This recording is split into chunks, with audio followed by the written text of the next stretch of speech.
নমস্কাৰ জমা কামাখ্যা মই তন্তুগুৰু শ্ৰী দিব্যশ্বাসী মোৰ ইউটিউব চেনেল সকলক স্বাগতম জনাই আছো।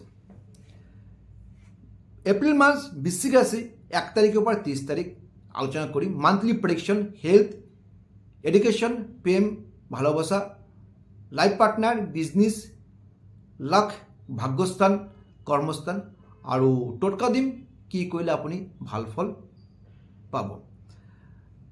বৃশ্চিক রাশির মালিক হল মঙ্গল। রাশির পড়া আমার আলোচনা হয়ে থাকে আর আপনার হরস্কোপত না নেগেটিভ না পজিটিভ যি আছে আপনার গ্রহ চার্টত হরস্কোপ চার্টত এইটোলে আলোচনা করিম। প্রথমত মঙ্গল বই আছে আপনার 4 হাউসত বই আছে শনির লগত। তো মঙ্গল পড়া কই হেলথ, 1 নম্বর হেলথ আলোচনা করে আছো। হেলথ ইমান বেয়া নহয়, এই মাহত কোনো প্রবলেম নাই।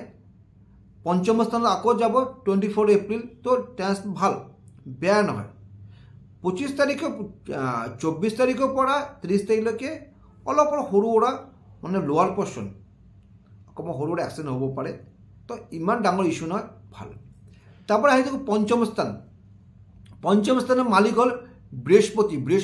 6 হাউস বই আছে, কিন্তু পঞ্চম স্থানত বই আছে রাহু, রবি, শুক্র। রাহু আর রবি কৈ থাকে গ্রহণযোগ। এই গ্রহণযোগ কারণে কিন্তু এডুকেশন ইমব্যালেন্স হব 14 এপ্রিললৈকে। কিন্তু যদি কোনো আপনার ফর্ম ফিল আপ বা গভর্নমেন্ট সার্ভিস কারণে আপনার ফর্ম ফিল আপ করব বা হাই এডুকেশন আপনি কিবা ফর্ম ফিল আপ করব, তো 14 এপ্রিল পাছত করব। কিন্তু 14 এপ্রিল আগত কিন্তু আপনার না ইমান পজিটিভ নহয়, নেগেটিভ ইম্প্যাক্ট আহিব। কিন্তু তারপর আমি আহি থাকো প্রেম, মহব্বত, ভালোবাসা।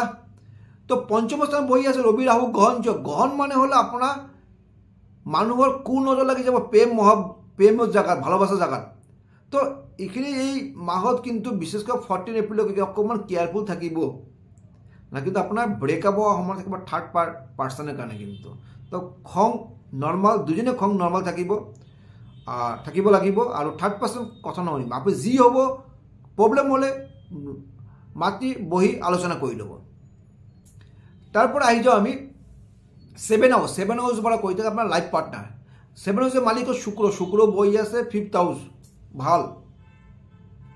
আরও পজিটিভ পাব যেতে আপনার 25 এপ্রিল শুক্র ট্রান্স পাওয়ার 6 হাউস যাব। বৃহস্পতি শুক্র কানেকশনত আপনার হাজবেন্ডর প্রমোশন হওয়া, ইনকাম সোর্স বাড়িব, তো ভাল, বেয়া নহয়।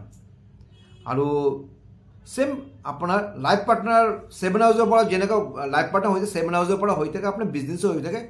বিজনেসের ক্ষেত্ৰত এই মাহত ইমান বেয়া নহয়, বিজনেসও ভাল ফল পাব। কারণ বৃহস্পতি শুক্র কানেকশন ভাল ফল পাব, বুধও ভাল কানেকশন বহি আছে, তো ভাল থাকিব। তো বিজনেসের ক্ষেত্রে ভাল। তারপর আজ যেটি আমার মানুহৰ লাইফত ইম্পর্টেন্ট হল ভাগ্যস্থান। যদি ভাগ্য যদি সাপোর্ট না করে তা কোনো কামত আমি সাকসেসফুল নহয়। তো ভাগ্যস্থানের মালিক হল চন্দ্র প্রত্যেক 1.5 দিন পিছত চেঞ্জ হয়ে থাকে। তো আপনার যদি বৃহস্পতি নিজগত বই আছে, শনি নিজগত বই আছে, তো ভাগ্য ইমান বেয়া নহয়, আপনি যে কোনো কাম আরম্ভ করতে পারে, শুভফল পাব। রবি 10 হাউসের মালিক রবি বই আছে আপনার 5th হাউসত, পজিশন ভাল, কিন্তু রাহু রবি শুক্র কানেকশন এটা কিন্তু অকমান বেয়া হয়ে থাকে। রাহু রবি গ্রহণ যোগ, রবি শুক্র দায়িত্ব যোগ, তার কারণে 14 এপ্রিললৈকে কিন্তু আপনি কিন্তু আপনার কর্মস্থানত ইমান পজিটিভ ফল নাপাব। মানে বহাগর 1 তারিখের পড়া 14 এপ্রিল পড়া কিন্তু আপনি পজিটিভ ফল পাব। মানে নিউ ইয়ার যেটো আহি আছে অসমীয়া হিসাবত, তেনে আপনার কিন্তু ভাল ফল পাব। কিন্তু ইমান নেগেটিভ নহয়, কর্মস্থান ভাল, ভাগ্যস্থান ভাল। তো সৰু এটা মই টোটকা দি আছো, পসিবল হলে 3 পিস হনুমান চালিসা প্রত্যেক মঙ্গলবার হনুমান মন্দিরে দান করক, তো এপ্রিল মাহটো ভাল ফল পাব। যদি মোর ভিডিও ভাল লাগে লাইক এন্ড শেয়ার করিব পারে।